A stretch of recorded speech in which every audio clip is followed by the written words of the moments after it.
გამარჯობა, ეს არის გადაცემა გვერდიდან და მეორე დავით კალანდია. ამ აურზაურში უკვე ვეღარ ხვდები ადამიანები, ჩვენი მოქალაქეები, როდის ხუმრობენ და როდის ლაპარაკობენ სრულიად სერიოზულად. როდესაც საქართველოში ტრამპის გადადგომას ითხოვენ, ეს არავითარ ლოგიკაში არ ჯდება. სერიოზულობის არავითარ ლოგიკაში. საინტერესოა, ვის მიმართავენ, როდესაც ასეთ სიბრიყვეს აფრქვევენ. ამერიკელ ხალხს, ნატოს, ევროკავშირს თუ ვივამედელ მარტვილს. და საერთოდ, როდესაც რომელიმე ქვეყანაში რაღაც მოძრაობა იწყება სხვა ქვეყნის მთავრობის წინააღმდეგ, ეს განა კორექტულია? ჩემი აზრით, ყველა ქვეყანამ თავის მამიდას უნდა მიხედოს. და სხვა ქვეყნის ცხოვრებაში ჩარევა არის არაეთიკური, არაეთიკური, არაკანონიერი, ამორალური ბოლოს და ბოლოს.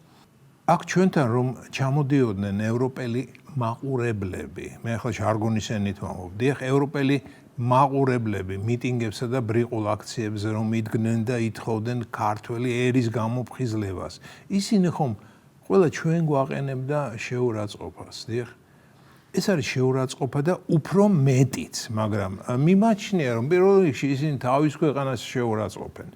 საინტერესოა, იმ ქვეყნის მოქალაქეებისთვის, რიგითი მოქალაქეებისთვის, რომ გვეკითხა თუ რას ფიქრობენ ისინი მათი პოლიტიკური ფიგურების ასეთ საქციელზე ნეტა რას გვიპასუხებდნენ.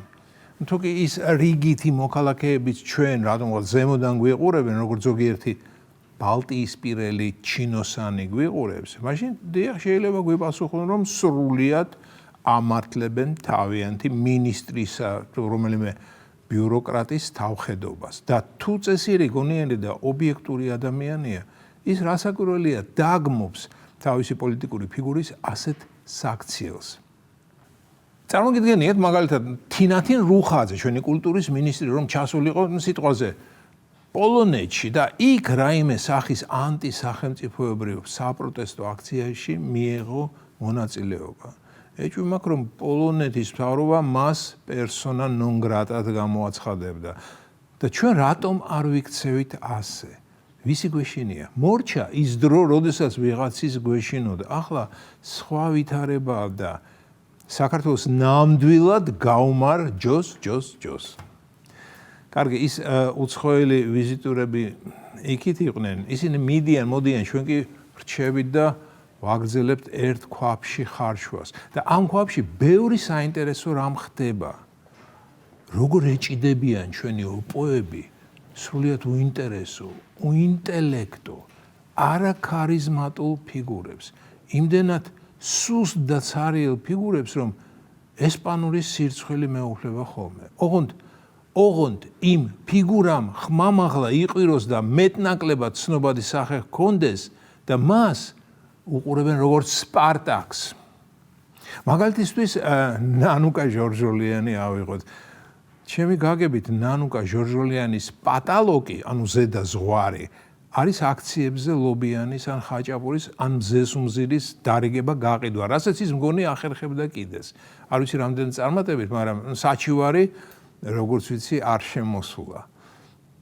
მე არ ვაყენებ ახლა ლობიანისა და ხაჭაპურის გამყიდვლებს შეურაცხყოფას, რადგან ესე ძალიან საჭირო საქმეა, რადგან ლობიანის მიწოდება რიგ შემთხვევაში კვებავს ხორცს და მერმეს სულს.